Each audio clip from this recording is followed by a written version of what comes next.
नमस्कार, मैं वीना वर्मा हमारे यूट्यूब चैनल एस्ट्रो वीना पर आपका हार्दिक स्वागत करती हूँ। धन्यवाद देती हूँ आप मेरे साथ जुड़े हुए हैं। आज मैं आपके साथ कुछ उपायों की चर्चा कर रही हूँ। आप जानते हैं कि हमारे पूरे वर्ल्ड में हर धर्म के मानने वाले लोग रहते हैं और हर धर्म के मानने वाले लोग जो हैं किसी न किसी कारण से परेशानी में भी ग्रस्त रहते हैं और वो हमेशा अच्छा चाहते हैं।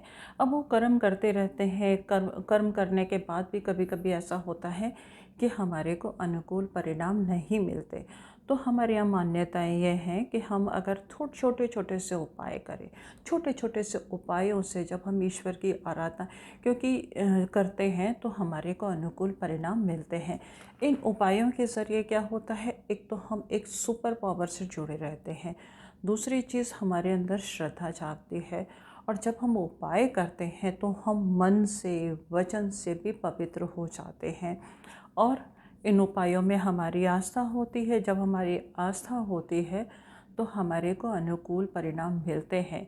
एक हमारे मन में विश्वास जागता है, विश्वास जागने से विश्वास जब हमारे अंदर किसी चीज़ का आ जाता है तब भी हमारा जो जीवन है वो सुखमय हो जाता है। तो कई बार ऐसा होता है कि कुछ कुछ विशेष दिन होते हैं, उन दिनों में करे हुए उपाय जो हैं हमें बहुत ज़्यादा फल देते हैं। तो आज मैं आपके साथ जो चर्चा कर रही हूँ वो है पूर्णिमा के दिन हम क्या क्या उपाय करें जिससे हमारे को हर तरह से सफलता मिले, हमारा जीवन जो है अनुकूल हो जाए, हमारी अभिलाषाएं पूरी हो जाए और हमारे हमारे घर में सुख संपत्ति और साथ ही साथ हमारा जो सेहत है यानी कि हमारा जो स्वास्थ्य है वो अनुकूल रहे और हमारे हर अभिलाषा पूरी हो जाए। तो क्या है कि पूर्णिमा पर चंद्रमा की पूरी कलाएं होती हैं। जब चंद्रमा के पूरी कलाएं होती हैं और चंद्रमा मदर को रिप्रेजेंट भी करता है, जानते हैं सभी। तो उस वक्त अगर हम कुछ उपाय करें, हम कुछ आराधना करें और विश्वास के साथ करें तो हमें सफलता ज़रूर मिलती है। तो पूर्णिमा पर करने वाले उपायों के बारे में मैं आपके साथ कर रही हूँ। तो चंद्रमा जो है, कभी कभी ऐसा होता है कि अब चंद्रमा अगर कमज़ोर है तो इंसान को मानसिक तनाव रहता है, टेंशन रहती है और कभी कभी कुछ लोग डिप्रेशन के भी शिकार हो जाते हैं। कुछ लोगों का जो हृदय है वो भी थोड़ा सा कमज़ोर हो जाता है। जब हृदय कमज़ोर हो जाता है तो तनाव भी होता है, नेगेटिव थॉट्स भी आते हैं और कभी कभी किसी किसी की चंद्रमा अगर अनुकूल नहीं है तो ऐसे लोग जो है मानसिक रोगी भी हो जाते हैं। आपने देखा होगा कि पूर्णिमा के आसपास लोगों को एंग्जाइटी भी बहुत ज़्यादा हो जाती है और आप कभी भी देखिएगा जो कि बहुत ज़्यादा एक्सीडेंट्स जो होते हैं वो भी इन दोनों में ज़्यादा होते हैं। तो हम क्या करें कि हमारा मन जो है सबसे पहले शांत रहे और अगर हमारे दिमाग में कोई टेंशन है तो वो कैसे दूर है, उसके लिए सबसे पहला सिंपल छोटा सा उपाय क्या है कि आप क्या कीजिएगा, एक चांदी का बर्तन अगर आपके पास अवेलेबल है तो बेस्ट है। कभी कभी ऐसा होता है कि किसी के घर में चांदी का बर्तन नहीं भी होता, कोशिश कीजिएगा अरेंज हो जाए, नहीं हो तो आप स्टील का ले लीजिए, कोई इशू नहीं है। उसमें आप थोड़ा सा गंगा जल डालिएगा, साथ ही साथ शुद्ध जल डालिएगा और उसको चंद्रमा के उदय होने से पूर्व आप चंद्रमा की रोशनी में रख दीजिएगा और सूर्योदय से पहले आप उसको उठा लीजिएगा।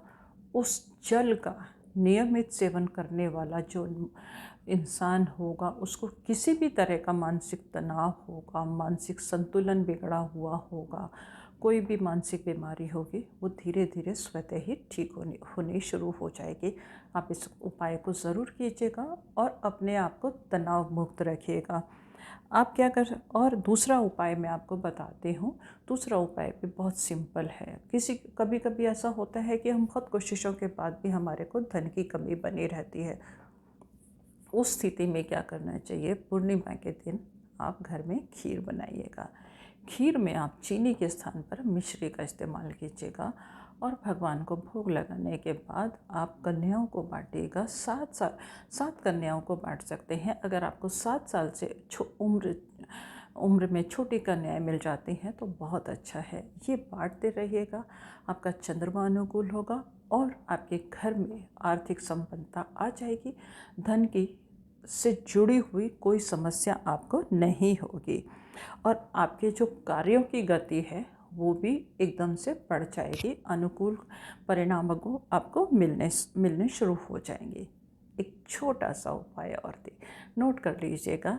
आप सुबह ब्रह्म मुहूर्त में उठिएगा सूर्योदय से पहले और अपने घर की पूरी सफाई कीजिएगा। पूरे घर की सफाई करने के बाद आपको क्या करना है, आपके घर का जो दरवाज़ा है वहाँ पर आप एक पीला यानी कि हल्दी से आप वहाँ पे थोड़ा सा लेप लगाएंगे। लेप लगाने के बाद आप वहाँ पर कुमकुम से यानी कि रोली से आप स्वास्तिक बनाएंगे, उसकी पूजा करेंगे और आपको अनुकूल परिणाम ज़रूर मिलने शुरू हो जाएंगे। आपके घर में सुख समृद्धि आएगी, किसी तरह का कोई अभाव नहीं रहेगा और आपके कार्यों में गति आएगी। महीने में सिर्फ एक ही बार तो उपाय करना है, करके देखिएगा, ज़रूर आपको शुभ परिणाम मिलेंगे। आप पीपल के वृक्ष में माना जाता है कि लक्ष्मी का वास होता है। तो आप थोड़ा सा दूध लेंगे, दूध के अंदर थोड़ा सा जल डालेंगे और कच्चा दूध डालेंगे, थोड़ी सी मिश्री डालेंगे, मिष्ठान की जगह चीनी नहीं, थोड़ी सी मिश्री, 1-2 दाने भी डाल सकते हैं। आप ज़्यादा मिश्री का प्रयोग मत कीजिएगा और थोड़े से पीले फूल उसमें डालिएगा और वो जल जो है आप पीपल के पेड़ पे अर्पित कीजिएगा। धन संबंधी आपके जीवन में कोई परेशानी नहीं रहेगी, सुख समृद्धि आएगी और आपके सोर्सेज ऑफ इनकम बढ़ते चले जाएंगे। उपाय कीजिएगा, ज़रूर सफलता मिलेगी। बस उपायों में श्रद्धा और विश्वास का होना बहुत ज़्यादा ज़रूरी है, ध्यान रखिएगा। एक और आपको छोटा सा उपाय बताती हूँ। छोटा सा उपाय है, सिंपल उपाय है। आपको क्या करना है कि अपने घर में पूर्णिमा के दिन आप खीर बनाएंगे। खीर आप मखाने की बनाइए या साबूदाने की बनाइएगा। उसमें मिश्री डालेंगे और माता लक्ष्मी को आप भोग लगाएंगे। माता लक्ष्मी से प्रार्थना करेंगे, भोग लगाइएगा, उनसे प्रार्थना कीजिएगा कि आपके घर में उनका आगमन हो, किसी तरह की कोई परेशानी ना हो, आपका जीवन सुखमय हो। इससे आपके घर के और उसके बाद आप क्या करेंगे, वो प्रसाद भोग लगाने के बाद वो प्रसाद आप सभी लोग ग्रहण कीजिएगा। आपके घर में सोर्सेस ऑफ इनकम मिलेंगे, आरोग्य होगा और लोगों का विजन भी क्लियर होगा कि उनके कामों में भी सफलता मिलती चली जाएगी और आपके जीवन में किसी तरह का कोई अभाव नहीं होगा। एक चीज़ और बताती हूँ, हनुमान जी हैं। आप हनुमान जी की आराधना हमेशा करने की ज़रूरत है।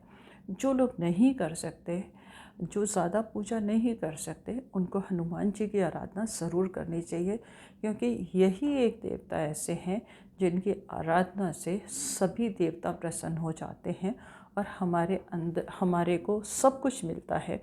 इवन हमारी शत्रुओं से भी रक्षा होती है।